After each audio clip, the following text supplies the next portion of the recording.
Hello, I'm Wonder001, and this is my review of the Weber Spirit E-310 gas grill.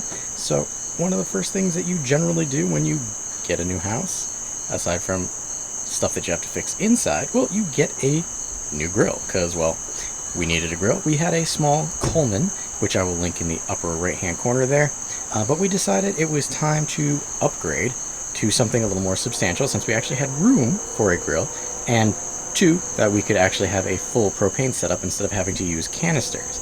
Now, we have had family members who use Webers in the past, and they've had them for years, so we decided, hey, why not?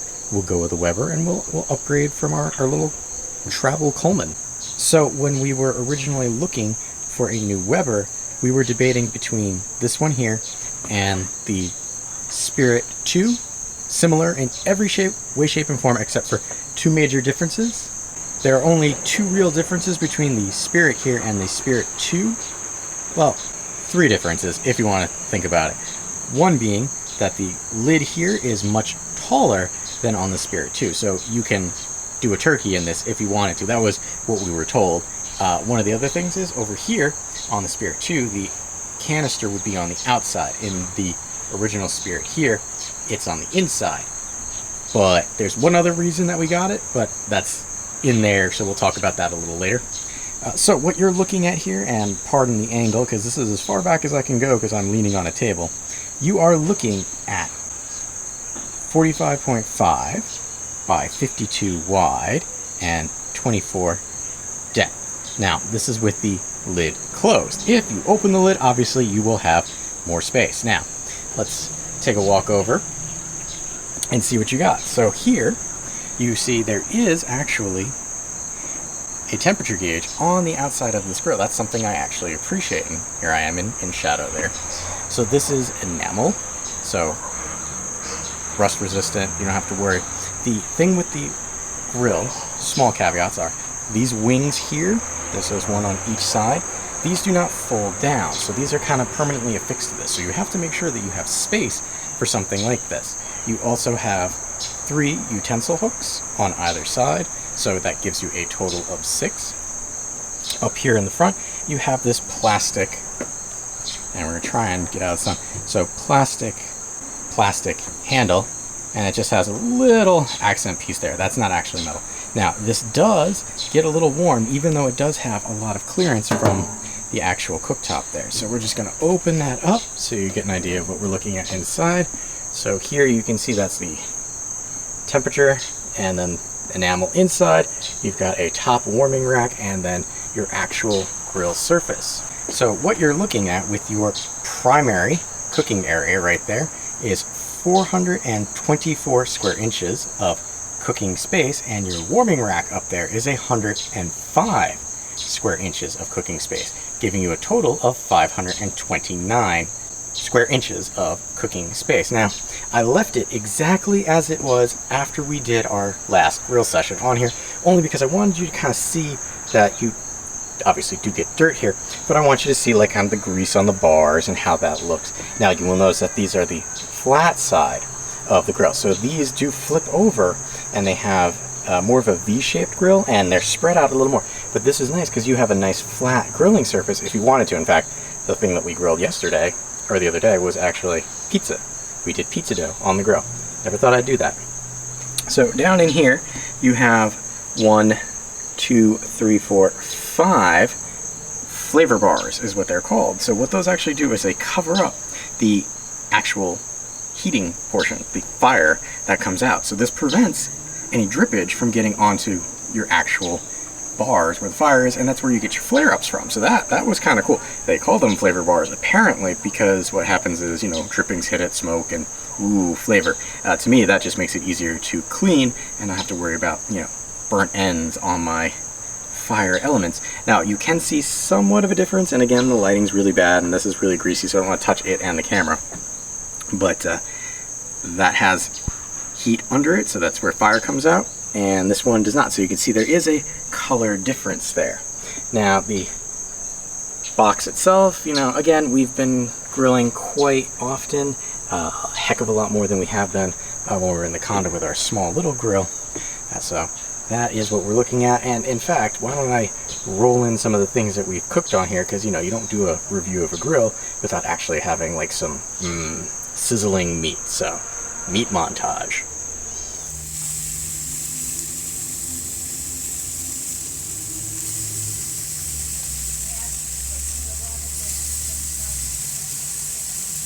Say what?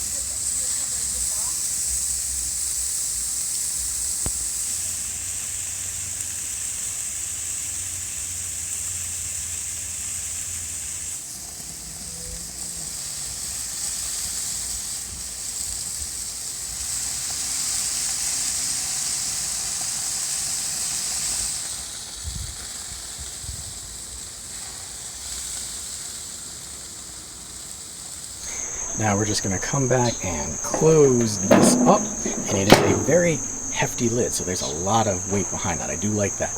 And we're going to come down here, only because one, I'm going to show you this area here. Lift that up a little bit, and I move out of the sun. You can kind of see that it does drip and splatter onto this front panel here.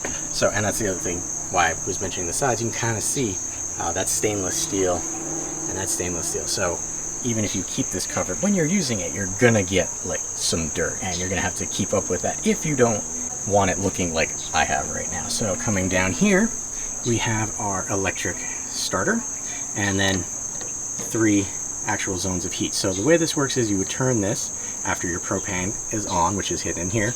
So you turn your starter, you turn your first burner to light position here, and then hit start.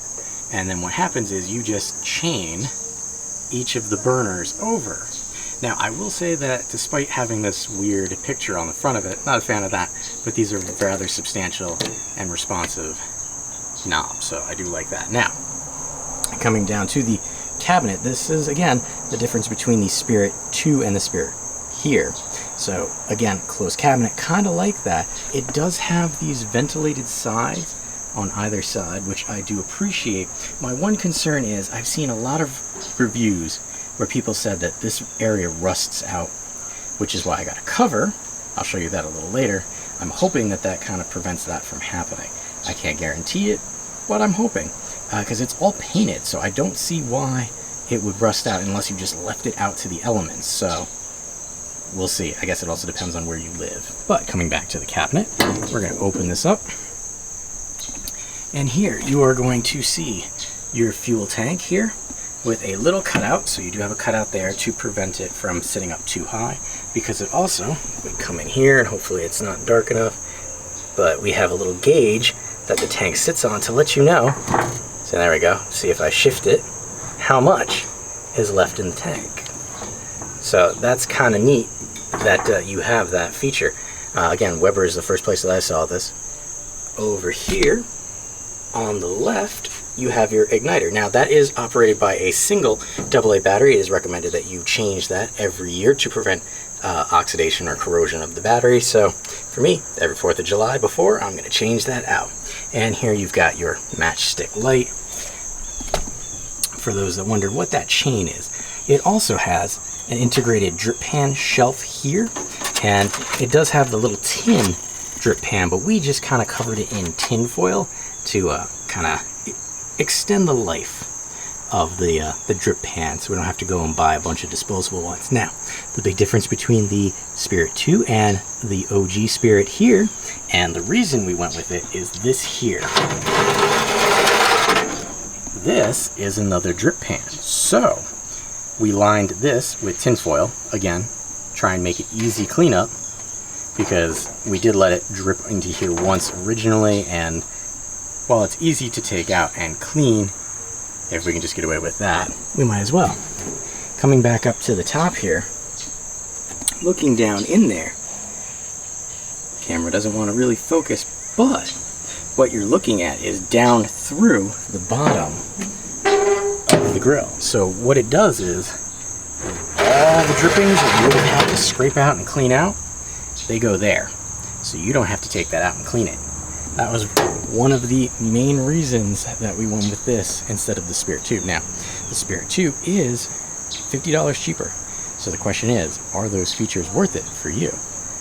Taller box, removable drip pan, and having the tank on the inside, not the outside. Now, we're going to come around to the back here for a moment, because I want you to see that it's not entirely enclosed. If you look right here, it's actually got an open back. So that's why it is important to have a cover. So we did, when we went and picked ours up, ended up going with the recommended Weber cover. Again, I'll have a link for that in the description area because, well, I thought about getting a cheap cover, but with something like this, it just seemed like a smarter idea to get a good cover to protect your investment, because what we're talking about here is a $500 grill. Now, this is more than I ever thought I would spend on something like this, but again, a friend has had it for years and has had no problem, so we wanted to go with something that we knew would last and would be good.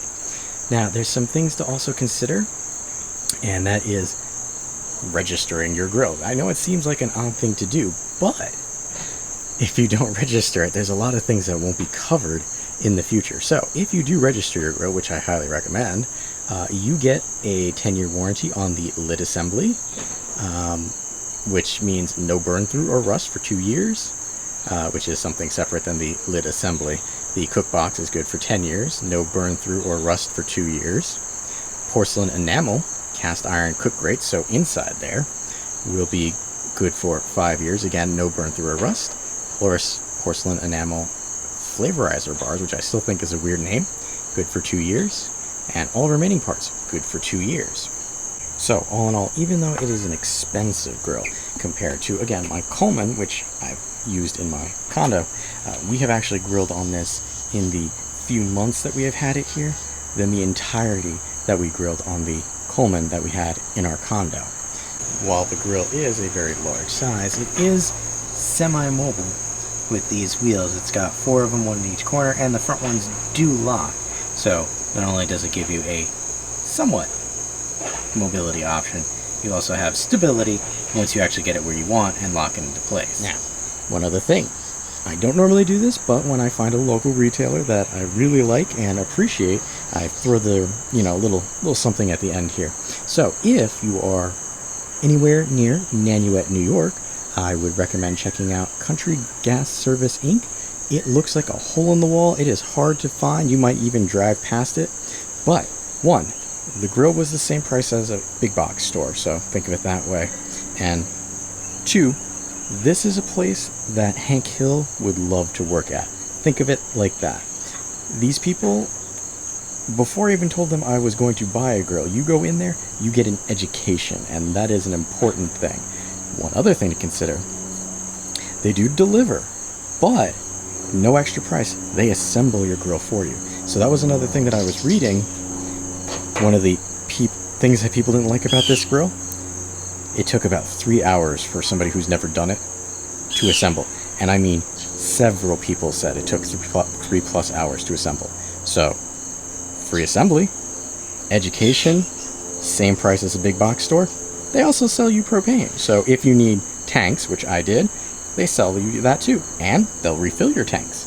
So again, if you're anywhere near Nanuet, New York, Country Gas Services Inc., well worth checking out. The Weber Spirit E-310 gas grill here. Again, a little pricey at $500, but well worth it. I've grilled lots of things. You saw the montage. It's awesome. So, I have been Wanderer 001. If you have any questions or comments, please leave them in the area below. And as always, thanks for watching.